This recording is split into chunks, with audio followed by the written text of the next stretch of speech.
Hello दोस्तों, कैसे हैं आप सब। उम्मीद करता हूँ आप सब अच्छे होंगे।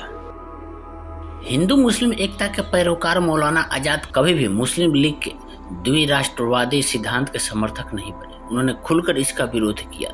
15 अप्रैल 1946 को कांग्रेस अध्यक्ष मौलाना आजाद ने कहा, मैंने मुस्लिम लीग की पाकिस्तान के रूप में अलग राष्ट्र बनाने की मांग को हर पहलू से देखा और इस नतीजे पर पहुंचा कि यह फैसला न सिर्फ भारत के लिए नुकसानदायक साबित होगा बल्कि इसके दुष्परिणाम खुद मुसलमानों को भी झेलने पड़ेंगे। यह फैसला समाधान निकालने की जगह और ज्यादा परेशानियां पैदा करेगी। मौलाना आजाद ने बंटवारे को रोकने की हर संभव कोशिश की। साल 1946 में जब बंटवारे की तस्वीर काफी हद तक साफ होने लगी तो दोनों पक्ष भी बंटवारे पर सहमत हो गए। तब मौलाना आजाद ने सभी को आगाह करते हुए कहा था कि आने वाले वक्त में भारत इस बंटवारे के दुष्परिणाम को झेलेगा। उन्होंने कहा था कि नफरत की नींव पर तैयार हो रहा यह नया देश अभी तक जिंदा रहेगा जब तक नफरत जिंदा रहेगी। जब बंटवारे की यह आग ठंडी पड़ने लगेगी तो यह नया देश भी अलग अलग टुकड़ों में बंटने लगेगा। मौलाना ने मुसलमानों से कहा, भले ही धर्म के आधार पर हिंदू तुमसे अलग हो लेकिन राष्ट्र और देशभक्ति के आधार पर वे अलग नहीं है। वहीं दूसरी तरफ पाकिस्तान में तुम्हें किसी दूसरे राष्ट्र से आए नागरिक की तरह ही देखा जाएगा। जब हम पीछे मुड़कर देखते हैं तो मौलाना आजाद की अक्ल की दाद देनी पड़ती है।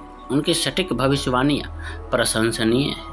शायद ये वही प्रशंसा थी जिसकी वजह से पाकिस्तानी लेखक अहमद हुसैन कामिल ने यह सवाल पूछा था, क्या अब वो वक्त नहीं आ गया है कि उपमहाद्वीप के मुसलमान जो बीते 25 सालों में अभाव और अपमान से जूझ रहे हैं उस मसीहा की विचारधारा को अपनाएं जिसे उन्होंने 1947 में खारिज कर दिया था।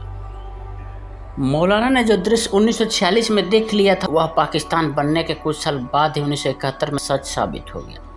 मौलाना आजाद ने पाकिस्तान के संबंध में कई और भविष्यवाणियां भी पहले ही कर दी थी।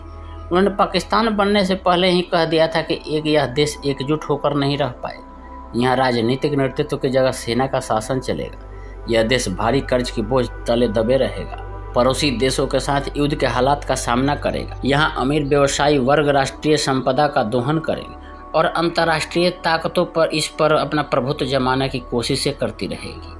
इसी तरह मौलाना ने भारत में रहने वाले मुसलमानों को भी यह सलाह दी थी कि वे पाकिस्तान की तरफ पलायन न करें। उन्होंने मुसलमानों को समझाया कि उनके सरहद पार चले जाने से पाकिस्तान मजबूत नहीं होगा बल्कि भारत के मुसलमान कमजोर हो जाएंगे।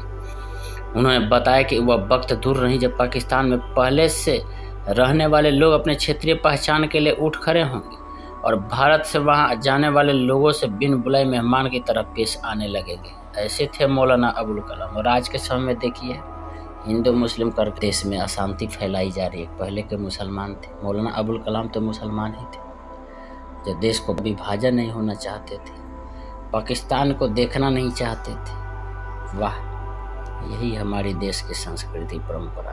क्या वो मुसलमान नहीं थे?